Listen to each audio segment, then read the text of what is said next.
ka na lang. Pero hindi dapat. If you use your faith, declare your faith. Hallelujah! Bawat tatay ng tahanan, bawat nanay ng tahanan, ganun din mga anak, tumulong kayo sa iyong mga magulang. In prayers, use your faith. Hallelujah! Ipanalangin nyo ang kabuhayan, ang pangangailangan ng anak ng inyong pamilya. Higit sa lahat, ang kaligtasan, ang salvation, ang faithfulness and righteousness ng bawat tahanan.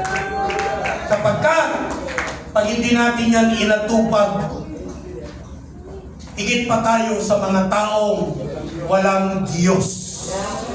Yes, sir! Ubarin na natin ang barong na to, o hindi rin naman natin kayang pangatawanan.